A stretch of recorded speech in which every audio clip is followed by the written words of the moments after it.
Hello, and welcome to the Highlight Academy Care Coordination Minute. I hope to be able to do one of these care coordination minutes every week. So this is episode 1. So let me just tell you a little bit about what this is about. So my name is Faith Jones, and I am the lead instructor for the Highlight Care Academy. And there's so much information out there around care coordination.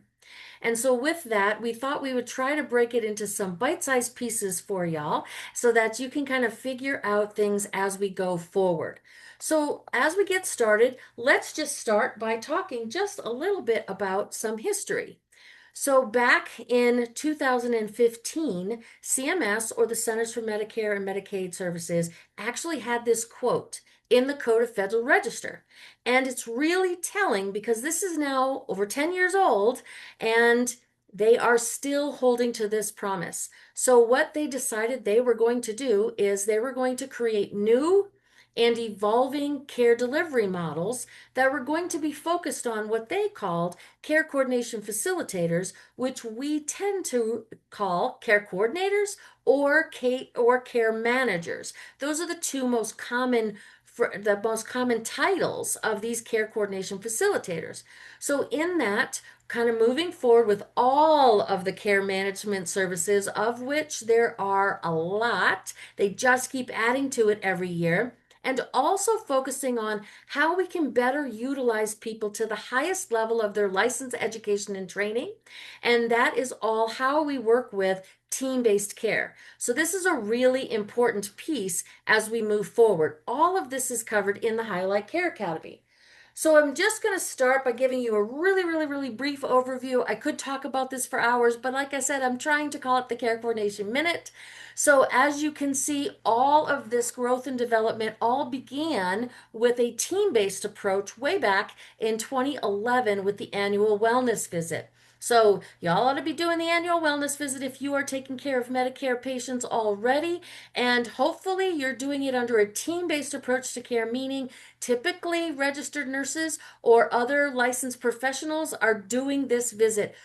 Providers do not need to do this visit. They should be seeing other patients that they have, it's within their scope to see, because we do have a primary care in particular shortage looming.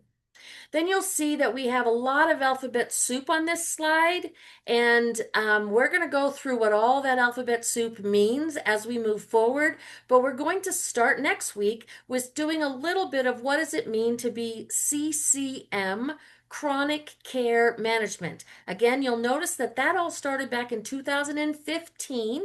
So it's been a decade.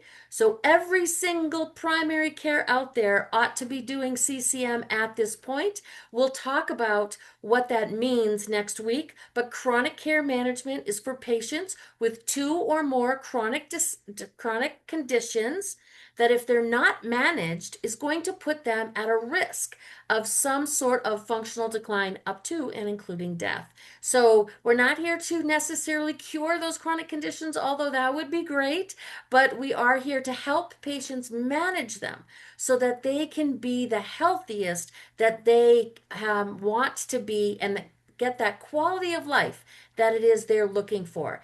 And if you take a look at this arrow, you're going to see that every single year since 2015, CMS has added additional, and here's the key word, reimbursable care coordination services and modalities that fall under both care management and team-based care. So with that, hope this was a good teaser, and we will see you next week as we start to talk about CCM. But in the meantime, to get caught up on all the information we have to offer, I'd like to thank you for your time watching this, and also to go ahead and like and follow our Highlight Care Academy Facebook page by clicking on that link, or join the Highlight Care Academy LinkedIn group, both of which are easily searchable. So with that, thank you so much and have a great rest of your week.